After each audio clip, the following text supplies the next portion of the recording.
So, to be faithful, it says here another thing in verse 12 about यहाँ पे 12वें वचन में एक और बात कही गई money, है and that is money belongs to another. कि पैसों के विषय में कहा गया है कि पैसा जो है किसी और का है। Yeah, I was telling you about the true riches. I मैं आपको सच्चे धन के बारे में बता रहा था, didn't finish that. The true मैंने वो खत्म नहीं riches किया। are सच्चा धन जो है the baptism of the Holy Spirit, पवित्र आत्मा का बपतिस्मा पाना, likeness to Christ, मसीह के समानता में होना, and revelation on God's word. फिर परमेश्वर के वचनों का प्रकाश मिलना। That's the other one. I said, Lord, if I am really a disciple, तो मैंने कहा कि प्रभु मैं सच में एक शिष्य हूँ, when I read the Bible, जब मैं बाइबल पढ़ूंगा I'll get revelation. तो मुझे वहां से प्रकटीकरण मिलेगा, Not just understanding, like सिर्फ एक समझ नहीं, ज्ञान people नहीं। go to Bible school and study and cram their heads with knowledge. ऐसा नहीं कि बाइबल स्कूल में जाकर पढ़ाई करके फिर दिमाग में बहुत सारा ज्ञान भर दिया हो वहां का, Not that. वो नहीं। Revelation is that which changes our life.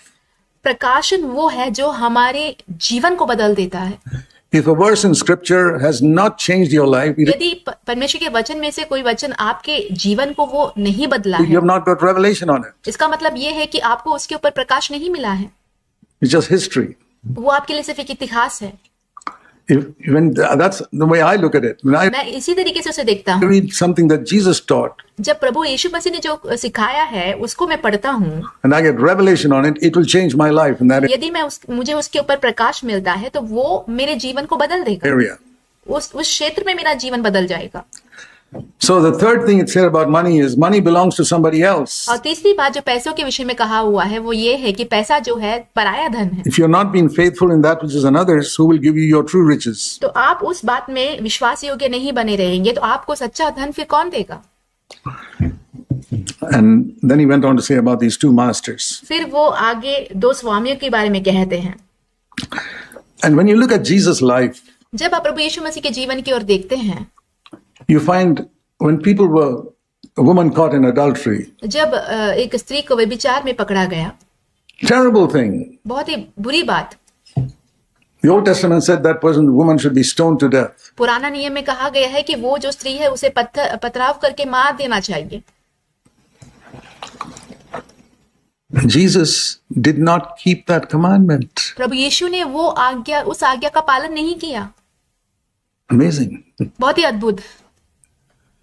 Have you ever figured that out? क्या आपने कभी भी ये जाना? What the Pharisees said was right. Moses commanded that such a woman should be stoned to death. फरीसियों ने जो कहा था वो सही था, क्योंकि मूसा ने ये आज्ञा दी थी कि जो स्त्री व्यभिचार करती है उसे पथराव करके मार देना चाहिए। That's the first thing he did not keep. तो वो सबसे पहली आज्ञा है जिसका पालन उन्होंने नहीं किया। Secondly, दूसरी बात, he said, "He who is without sin among you, उन्होंने कहा कि जो आपके बीच में बिना पाप का हो cast the first stone." वो सबसे पहले पत्थर फेंके। Everybody went, but one person was left without सब लोग चले गए, बट एक व्यक्ति वहां पे रह गया था sin, बिना पाप का, and he disobeyed his own commandment. और उसने स्वयं का ही आज्ञा का उल्लंघन किया, To cast a stone and kill her. वो उसके ताकि वो पथराव करके उसे मार दें। It looks as if he disobeyed, right? देखिए, दिखने में तो ऐसा लगता है कि उन्होंने आज्ञा का उल्लंघन किया है, सही है। That's why you need to understand the compassion of God. तो वहीं पे आपको परमेश्वर की जो तरस है, दया है, उसे समझने की जरूरत है। Pharisees will jump on that. फरीसी उसके ऊपर उड़ी मारते, Jesus was compassionate पर प्रभु यीशु मसीह दयालु था, तरस खा रहा था, and said, "Has no one condemned you? I have a right to stone you." और उसने कहा कि किसी ने तुम पर दोष नहीं लगाया है, दंड की आज्ञा नहीं दी है, मैं कर सकता हूँ I ऐसे, said it just now, but I will not stone you. पर मैं तुम्हारे ऊपर पथराव कर सकता हूँ, जैसे कि मैंने अभी कहा, पर मैं तुम्हें पत्थर से नहीं मारूंगा। He was tremendously compassionate. वो बहुत ज्यादा दयालु और प्रेमी थे। When he saw a people preventing a man being healed in the synagogue, जब उन्होंने देखा कि प्रार्थनालय में किसी व्यक्ति को चंगा होने से रोका जा रहा है, he rebuked all those people उन लोगों को प्रभु ने डांटा and he healed the man. और उस व्यक्ति को प्रभु ने चंगाई की। When he saw a blind man and everybody said, "Go, keep quiet, he said, come here. जब उन्होंने एक अंधे व्यक्ति को देखा, दूसरे लोग कह रहे थे कि चुपचाप बैठो, तो प्रभु ने उससे कहा कि मेरे पास आओ, And he healed him. और उसको भी चंगाई दी। Right through the Gospels, I see his compassion and his heart. और पूरे सुसमाचार में से होते हुए मैंने प्रभु का जो तरस है, दया है, प्रभु का हृदय है, वो मैंने देखा। For those who are sick and जो बीमार हैं उनके लिए, in sin. जो पाप में पड़े हुए थे उनके लिए। But when it came to somebody making money पर जब बात आती है किसी के पैसे बनाने के विषय में, in the temple, आराधनालय के अंदर ही, he was a different person. तब वो एकदम से बिल्कुल अलग एक व्यक्ति हो जाते थे। I don't know whether you've noticed what it says there in John chapter. By the way, he drove the money changers out of the temple twice. और मैं नहीं जानता कि आप यूहन्ना के सुसमाचार में क्या लिखा हुआ है वो जानते हैं कि नहीं। मैं आपसे कहना चाहता हूँ कि प्रभु यीशु ने जो पैसे बनाने वाले हैं मंदिर के अंदर, उनको 2 बार मार के बाहर निकाला था। First, at the beginning of his ministry, John chapter 2, सबसे पहले प्रभु की सेवकाई की शुरुआत में, जो कि है यूहन्ना के सुसमाचार 2 अध्याय में, Jesus began his ministry by driving people out of the temple. प्रभु यीशु ने अपनी सेवकाई की शुरुआत आराधनालय से, मंदिर से लोगों को बाहर निकालते हुए शुरू की, who were trying to make money out of God's people. जो कि परमेश्वर के लोगों से पैसा बनाने की कोशिश कर रहे थे। Picture this in your mind, making money out of God's people. आप इस बात का चित्र अपने दिमाग में बनाइए कि जो परमेश्वर के जन हैं उनके द्वारा पैसे बनाने की कोशिश हो रहा था। That's what infuriated Jesus. तो इसी बात से प्रभु यीशु बहुत ही क्रोधित हुए, A righteous anger. एक सही धार्मिक गुस्सा।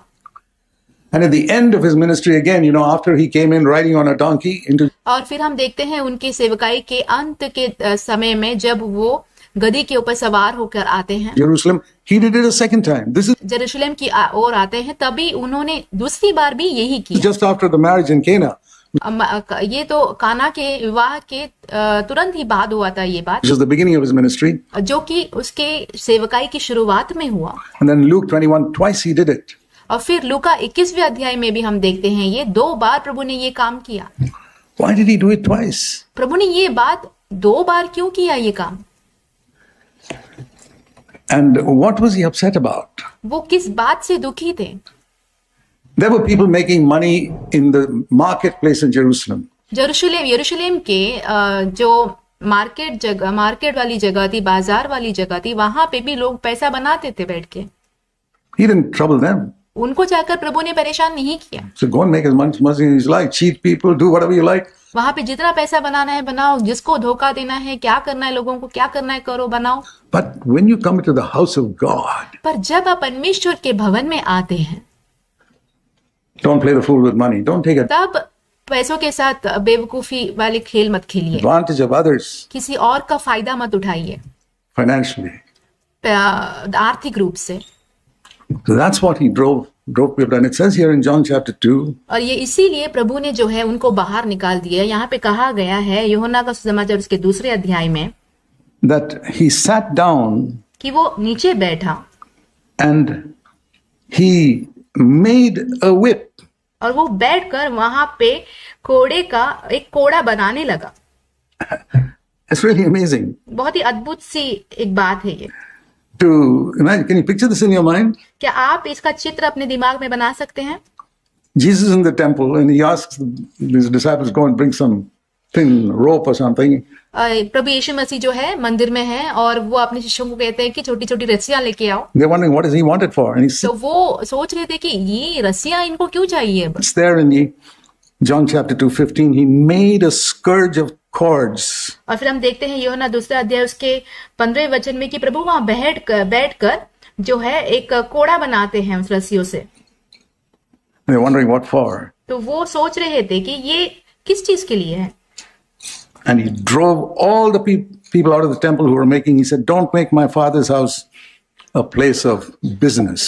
और फिर वहां पे जितने भी लोग थे सबको मार के बाहर निकाल दिया और कहा कि मेरे पिता के भवन को व्यापार का घर मत बनाओ। We have to be very careful. हमें बहुत ही सावधान रहना होगा। This is why in CFC इसीलिए हम CFC में right from the time we started, 48 years ago, 48 वर्ष पूर्व जब हमने इसकी शुरुआत की थी, we decided we'd never take an offering. हमने निर्णय लिया कि हम कभी दान नहीं लेंगे। And now we have over 100 churches. अभी हमारे पास 100 से भी अधिक कलीसियाएं हैं। In none of those churches do we take an offering. I उनमें से एक भी कलीसिया में हम दान नहीं लेते हैं। wonder whether there's any group of churches anywhere in the world मैं सोचता हूँ कि क्या दुनिया में ऐसे कोई भी कलीसिया का झुंड है where they never pass an offering bag around. जहाँ पे वो जो दान की थैली है उसे घुमाते नहीं होंगे। I think we are the only ones. मुझे लगता है कि हम अकेले एक ही हैं, But we keep a box there पर हम एक दान की पेटी वहां रखते हैं because we see once that Jesus sat next to a box and a widow came and put in some offering. So क्योंकि हमने देखा कि प्रभु यीशु मसीह एक बार एक दान पेटी के बाजू में बैठते हैं, वहां पे एक विधवा आके दान डालती है उस पेटी में। having a box is okay because it's completely anonymous. एक दान की पेटी होना जो है सही है, क्योंकि वो किसी को पता नहीं रहता है। Nobody's asking you to put it. In many places, they don't even know where the box is. कोई भी आपको बोलता नहीं है कि उसमें कुछ डालो आप, और कहीं जगह पे लोगों को पता भी नहीं होता है कि वो दान की पेटी रखी कहाँ पे है, Because that's not the main thing. क्योंकि वो मुख्य बात नहीं है।